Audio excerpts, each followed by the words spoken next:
दोस्तों प्रणाम। मैं गजानन रेकी ग्रैंड मास्टर विश्व रेकी अभियान की तरफ से आपका स्वागत करता हूं। और आज का वीडियो मेरे परिवार को समर्पित है जो कि रेकी से रिलेटेड है।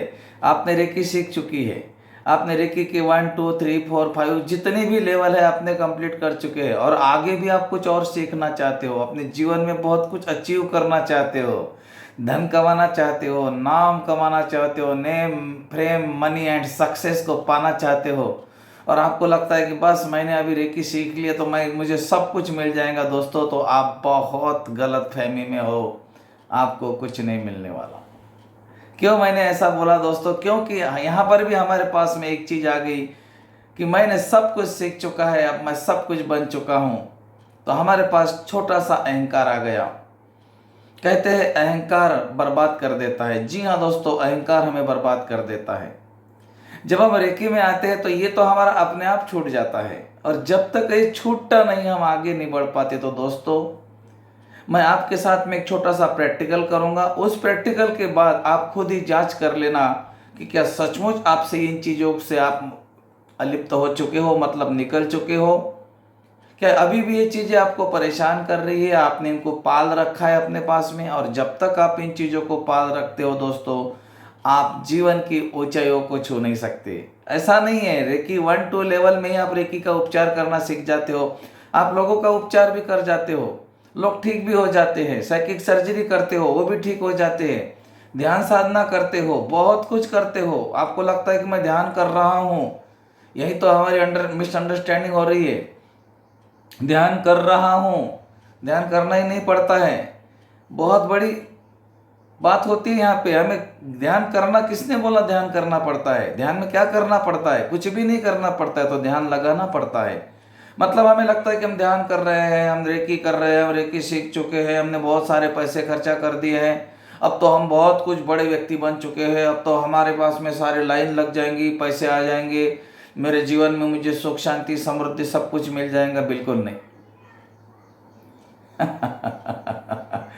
बिल्कुल नहीं। मैं सत्यता रख रहा हूं आपके सामने। जी हाँ दोस्तों, मैं भी एक रेकी मास्टर था, ग्रैंड मास्टर हूं, सवाल ही नहीं आता। सारे रेकी के लेवल्स मैंने कंप्लीट किए हैं, लेकिन मैंने बाहर के लेवल के साथ में अंदर के लेवल भी कंप्लीट किए हैं। मैंने अंदर के लेवल कंप्लीट करने का मतलब है दोस्तों, मैं अंदर के चीजों के साथ जुड़ गया।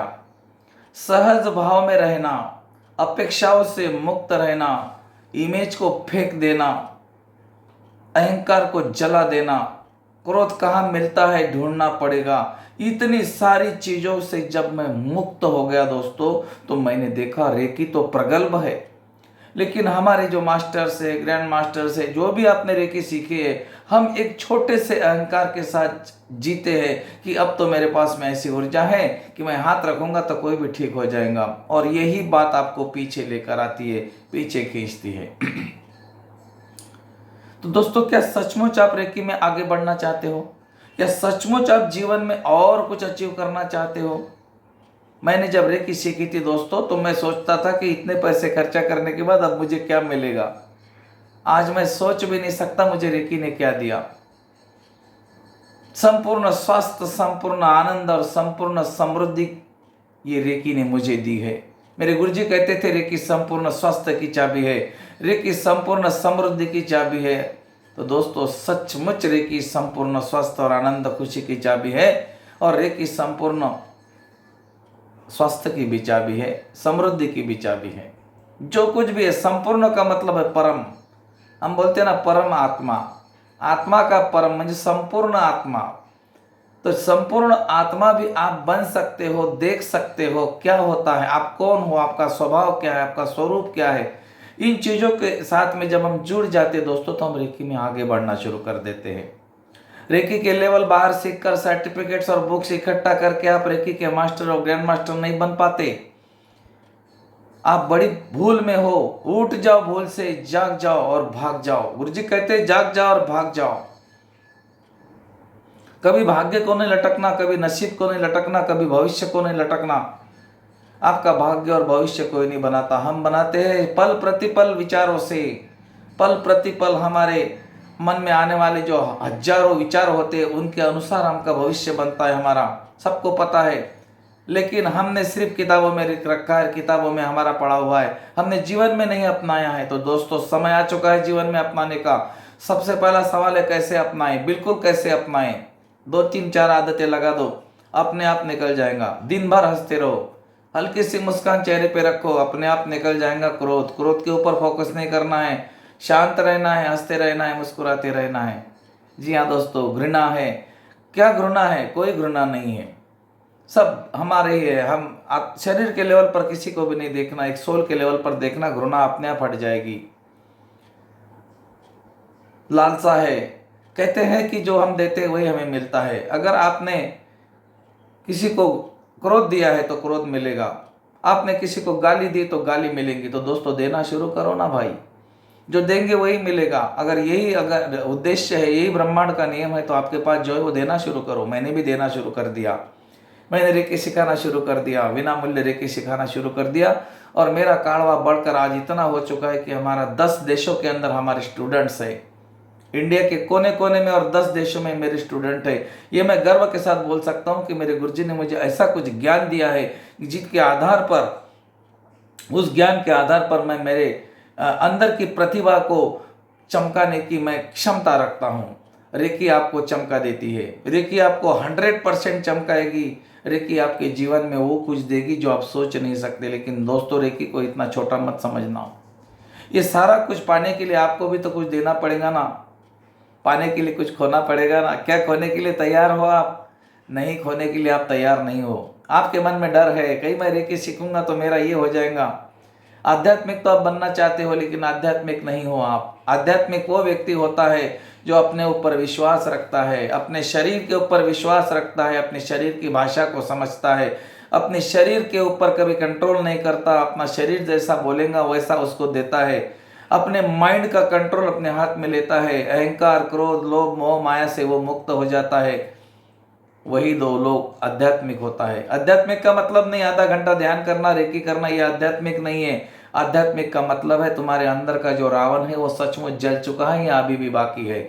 अगर वो जल चुका है तो तुम आध्यात्मिक बन चुके हो। आध्यात्मिक बनने का मतलब है तुम्हारी कुंडलिनी ऊर्जा ऊर्ध्वगामी हो जाना। कुंडलिनी ऊर्जा जिसको कि ओजस बोलते हैं, ओजस की ऊर्जा, कुंडलिनी ऊर्जा जब मूलाधार चक्र से निकलकर सहस्रार चक्र तक का सफर शुरू करती है दोस्तों, तो इसको बोलते हैं जागरण करना। और रेकी में इतना जल्दी हो जाता है कि जिसकी हम सोच भी नहीं सकते। अगर आप रेकी मास्टर हो, ग्रैंड मास्टर हो, पहला, दूसरा, तीसरा कोई भी लेवल कर चुके हो और आप सचमुच रेकी में आगे बढ़ना चाहते हो दोस्तों, तो आप अपने ऊपर काम कीजिए। और जब ये ऊर्जा आपके मूलाधार चक्र से ऊपर की चक्र की ओर ऊर्ध्वगामी होना शुरू कर देगी दोस्तों, तो आपके जीवन में चमत्कार आना शुरू कर देंगे। आपके जीवन में चमत्कार होना शुरू कर देंगे और आप बनेंगे अपने जीवन के मालिक।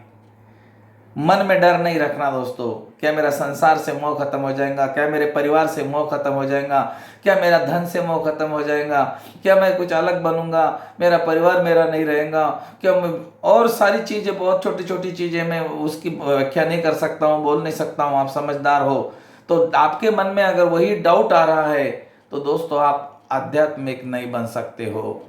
क्योंकि आध्यात्मिक बनने के लिए आपको दोस्तों बहुत कुछ खोना पड़ेगा, और इतनी छोटी छोटी चीजें खोनी पड़ेगी कि जिसके बारे में आज तक हमने कभी सोचा भी नहीं।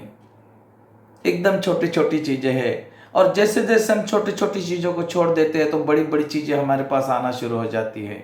यूनिवर्स क्या कहता है, अभी तक तू वो कर रहा था जो तू चाहता है, इसीलिए मैं तुझे वो दे रहा था जो मैं चाहता हूँ। आज तू वो कर रहा है जो मैं चाहता हूँ, इसीलिए मैं तुझे वो दूंगा जो तू चाहता है। Yes my friend. Bhagavad Gita में वासुदेव कहते हैं, तेषा सतत युक्तना भजती प्रीति पूर्वक कमाहा ददामि बद्ध योगांतम येन मामोपयांति ते। भगवत गीता में 10वां अध्याय का 10वें नंबर का श्लोक है। वासुदेव कहते हैं, पार्थ, जो व्यक्ति अपने चित्त को मुझ में स्थिर रखता है, मेरा स्मरण करता है, स्मरण करने का मतलब भजन करना नहीं है, स्मरण करने का मतलब वो याद रखता है कि मैं कौन हूं, उस व्यक्ति को अंत में मैं ऐसी शक्ति प्रदान कर देता हूं कि वो व्यक्ति मुझ में विलीन हो जाता है। बहुत गहरा अर्थ है दोस्तों इसमें। अगर आप सचमुच उसमें विलीन होना चाहते हो, आप परमात्मा में विलीन होना चाहते हो, आप यूनिवर्स के साथ एक होना चाहते हो तो दोस्तों रोका किसने आपको? और रोकने वाला कोई बाहर नहीं है, रोकने वाला आपके अंदर है, जो रोकता है आपको पल प्रतिपल क्षण प्रति क्षण। तो दोस्तों उससे युद्ध करो ना। किसने बोला आपको कि युद्ध नहीं करना है? युद्ध करो ना, अपना गांडीव अपना धनुष्य उठाओ और युद्ध करो उससे। दोस्तों ये महाभारत चल रहा है आपके सामने। भले ही आपके रिश्तेदार होंगे, रिश्तेदारों के साथ आपको युद्ध करना ही पड़ेगा, उसके सिवा कोई इलाज नहीं है। क्योंकि काम क्रोध लोभ मोह माया मत्सर हेवा अहंकार ये हमारे रिश्तेदार है। जन्म जन्म से हम इनके साथ में आए हैं और इसीलिए हम इस महाभारत का युद्ध नहीं कर पा रहे, क्योंकि हम इनको मारना नहीं चाहते। ये मर गया तो मेरा क्या होगा, वो मर गया तो मेरा क्या होगा। हमारी जीवन के प्रति इनके प्रति इतनी हमारी अटैचमेंट है कि हम इनके साथ युद्ध नहीं कर पाते। तो दोस्तों अगर रेकी में सचमुच आपको आगे बढ़ना है तो महाभारत का युद्ध तो आपको जीतना पड़ेगा और इन लोगों के साथ में आपको युद्ध करना पड़ेगा। जब तक आप इस युद्ध में नहीं यशस्वी नहीं हो जाते तब तक आप रेकी में आगे नहीं बढ़ पाते, आप आध्यात्मिक नहीं बन सकते। यस माय फ्रेंड, आप आध्यात्मिक नहीं बन सकते। आध्यात्मिक बनने का मतलब है अपने खुद के ऊपर ऐसा विश्वास करना, ऐसा दृढ़ विश्वास करना कि मैं जो बोलूँगा वही होगा और मैं जो करूँगा वही होगा। उसके लिए हम अपनी परमात्मा अपनी आत्मा से अपने शरीर के साथ 24 घंटे एक रहना, अपनी शक्तियों को पहचानना। हु आयाम, मैं कौन हूँ? मैं ईश्वर पुत्र हूँ। ऋषि मुनियों ने बोला था कराग्रे वस्ते लक्ष्मी कर मध्य सरस्वती करमुड़ी तो गोविंदम प्रभाते कर दर्शनम। मैं धनवान हूँ, मैं बुद्धिमान हूँ, मैं ईश्वर की संतान हूँ। हम बोल गए।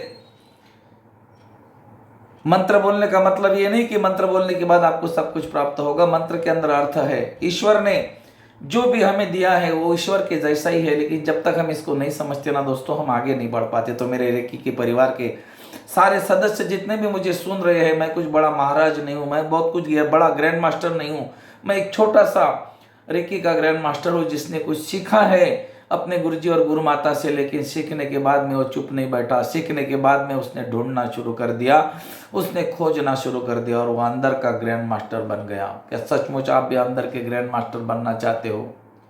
क्या सचमुच दोस्तों आप अपने जीवन में चमकना चाहते हो? आप जीवन के मालिक बनना चाहते हो? आपको मालूम है सर्कस में रिंग मास्टर होता है, उसको ग्रैंड मास्टर भी बोलते हैं, और उसके हाथ में एक छड़ी होती है और वो छड़ी के इशारे पे हजारों खूंखार प्राणी जो खतरनाक प्राणी होते हैं वो नृत्य करते हैं, उसका सुनते हैं। क्या वो छड़ी आप अपने हाथ में लेना चाहते हो? आप बनना चाहते हो आपके जीवन के ग्रैंड मास्टर? आप महादेव का अर्थ समझना चाहते हो? महादेव का अर्थ क्या है दोस्तों? महादेव का अर्थ है बड़ा देव। महा माने बिग और देव माने गॉड, बिग गॉड। और बिग गॉड का अर्थ क्या है दोस्तों पता है? बी माने ब्रीथिंग, आई माने इनर, जी माने जनरेशन और जीओडी का अर्थ है जे माने जनरेशन, ओ माने ऑर्गेनाइजेशन, डी माने डिस्ट्रॉय। जो व्यक्ति अपने अंदर जाकर अपने सांसों के माध्यम से कुछ जनरेट करता है वही गॉड है। इसीलिए बोलते हैं ना जीएम, जीएम का मतलब है मास्टर ऑफ गॉड। जिस तरह से एमडी का मतलब होता है मास्टर ऑफ डॉक्टर या डॉक्टर ऑफ मेडिसिन, उसी तरह से जीएम का मतलब है मास्टर ऑफ गॉड। क्या आप मास्टर ऑफ गॉड बनना चाहते हो? मास्टर ऑफ गॉड में देवों के देव महादेव बनना चाहते हो? महादेव की क्वालिटीज अपने अंदर लाना चाहते हो? किसने रोका है आपको? महादेव वो है क्या जो आपको बताया गया है? नहीं, महादेव वो है जो आपके अंदर छुपा हुआ है। उस महादेव की क्वालिटी देखो ना, शेर की खाल पहनी है, निडर है, गले में सांप सर पर लटका हुआ है, नाग देवता है, मतलब यहाँ विशुद्धि चक्र में जहर है, इसको समझ चुका है। नीलकंठ का मतलब उसका कंठ नीला है, यहाँ पे सारा जहर छुपा हुआ है, बात नहीं करता है। नीलकंठ मतलब मौन, बोलने के पहले सोचना, वो ग्रैंड मास्टर है। यहाँ पर उसके चंद्रमा है शंकर जी के, मतलब कहने का मतलब है कि वो शांत रहता है। और जटाओं से गंगा निकलती, गंगा का मतलब है देना, देते रहता है, दान करते रहता है, जो भी उसके पास है वो देते रहता है। गंगा कभी नहीं बोलती कि तू गरीब है या अमीर है, नहीं। ये ग्रैंड मास्टर की क्वालिटीज है दोस्तों, इस शंकर जी की क्वालिटीज है। कहते हैं कि शंकर जी के शरीर से भस्म भी निकलता है। भस्म कब निकलेगा दोस्तों? भस्म तब निकलेगा जब कुछ जलेगा। और क्या जल रहा है? क्या जलने का मतलब है तपना, तपने का मतलब है तप करना, और तप का मतलब है ध्यान। ध्यान साधना से जुड़ना, ध्यान लगाना। और ध्यान लगाने के बाद में जब आपका शरीर तपता है, तपस्या होती है, तो आपके शरीर से भस्म निकलता है, क्योंकि रावण तो जल जाता है। काम, क्रोध, लोभ, मोह, माया, मत्सर, अहंकार, घृणा जब जल जाते हैं दोस्तों, तो आपके शरीर में शुद्ध आत्मा रहती है, पवन आत्मा, पवित्र आत्मा रहती है, यूनिवर्स रहता है। आपकी आत्मा की शक्ति बढ़ जाती है, आपकी आत्मा निर्मल हो जाती है और आपके पास में अनंत शक्तियों का भंडार खुल जाता है। कभी भी पीछे नहीं दौड़ना कि मेरी थर्ड आई ओपन कब होगी, कभी भी पीछे नहीं दौड़ना कि मेरी कुंडलिनी एक्टिवेट कब होगी, कभी भी पीछे नहीं दौड़ना कि मेरे हाथों से कब निकलेगा, कि मैं ऐसे हाथ करूंगा लोग ठीक हो जाएंगे। इन चीज़ों के ऊपर काम नहीं करना है तो बाय डिफॉल्ट है। इसके लिए आपको आपके अंदर जाना पड़ेगा और आपके खुद की शक्तियों को जानना पड़ेगा। और जब तक दोस्तों हम खुद की शक्तियों को नहीं जान पाते, हम कुछ नहीं कर पाते। हमारे पास अनंत शक्तियों का सागर है, महासागर है, अथाह सागर है, भंडार है, लेकिन हमने उस भंडार में जाने की कोशिश नहीं की। उस शांति के महासागर में कभी हमने गोता नहीं लगाया और हम दुखी, बीमार, चिंतित रहकर अमेरिकी के मास्टर है, ग्रैंड मास्टर है, हम हमारे ही ताल में जीते हैं, हम हमारे ही अहंकार में जीते हैं। तो दोस्तों इससे बाहर निकल जाओ और अपने जीवन के मालिक बनो। कोई नहीं रोक रहा है आपको, आप ही हो आपके जीवन के विधाता। अगर आपको लगता है कि मैंने 2 बातें सच्ची कही है, कुछ अच्छा लगा है आपको, तो इस वीडियो को फॉरवर्ड कीजिए, नहीं तो आपकी इच्छा। आपको लगता है कि चैनल को सब्सक्राइब करना चाहिए तो कीजिए, नहीं तो आपकी इच्छा। डिसलाइक कीजिए अगर पसंद नहीं आया तो। मैं ईश्वर से प्रार्थना करता हूँ आप अपने जीवन के मालिक बने और आप अपने जीवन में वो सब कुछ अचीव करें जो आप चाहते हो, लेकिन आपको पता नहीं आप कैसे अचीव करना चाहते हो। इसका साइंस है दोस्तों, ये पूरा साइंस डिपेंड है। ये साइंस का बेस हमें पता नहीं है। निकोला टेस्ला आपको पता नहीं क्या है, तो आपको NLP पता नहीं है, आपको सक्सेस का नियम, सक्सेस का रूल पता नहीं है। कहने का मतलब हमने रेकी तो सीखी है, आप इसी के अंदर जाओ और ढूंढो। मैंने बाहर से कुछ नहीं सीखा, मैंने मेरे गुरुजी और गुरु माता से सिर्फ रेकी सीखी है। लेकिन रेकी सीखने के बाद मैंने देखा और इसमें तो बहुत कुछ है और मैं निकल पड़ा दोस्तों, और आज हजारों का कारवां हमारे साथ में है। आपका धन्यवाद, आपका स्वागत है। Thank you.